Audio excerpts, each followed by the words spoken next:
Because most of the time, UC teams sa SE, that's what JR usually known for. So kung takit ng 86 points, magiging advantageous to para sa Perpetual. But something below 80, maybe. 2 puntos para sa Jose Rizal. Tete Chodoro susubok sa 3. Pasok yan. He's got a total of 5. Si Thompson, give me the ball. Ano ba ang gagawin ni Thompson? Pull up 3. That is good. Alam mo, Coach AG, nakita mo ba yung ginawa ko? Kung saan ako pumasok? Hindi ko na nga sinasabi. Paulo Contejos is in the ball game. At unang tira, pasok agad yan para sa paning ng JRU Heavy Bombers. And I was just about to say that, nagkakaroon ng problema ang koponan ng JRU dahil pahirapan ang opensa. Dizon with the ball, binabantayan ni Tete Chodoro, nakawalang paigi.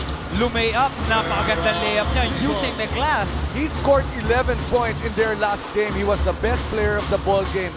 Tatlong 3-point shot. At ngayon makikita mo ang kumpiyansa. Babalik na sa ating ball game si Tete Chodoro, napakagandang galaw, but not in my house, says Prince Izzy. Get out of here. At nakakuha pa ng puntos. Ito mga Perpetual ata. Sa loob pero short pa rin ang kanyang tira. Well, that's one thing that he can really do. Ito si Abdel Potucci finally naka-lick out. Good seal inside the paint. They hit the primary break. 2 points. Sabi ko dito si Sid Santeco. Pero ito yata ang talagang Nangunguna si Earl the Pearl. And offensive rebounds and putbacks. Turo ng coaching staff ng Perpetual. Aba, malaki pa lang matutulong na nito ni Dizon. And look at that. It's not all about his offense. No? Nakita mo naman yun. Look away pass coming from this young man to a wide open shot underneath for Perpetual. Brian Acueti. Nakita ulit si Grospe. Wala. Contejos and Abdel Potucci. 3-on-2 break. Pupukol ba ng 3?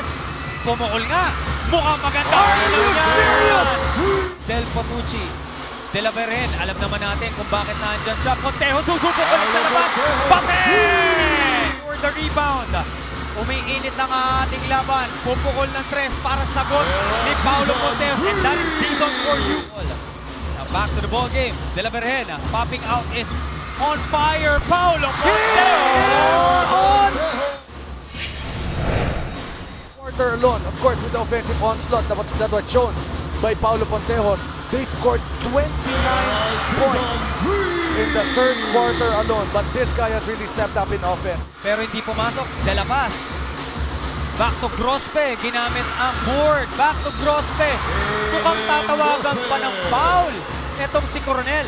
It's a blessing in disguise on the part of JRU.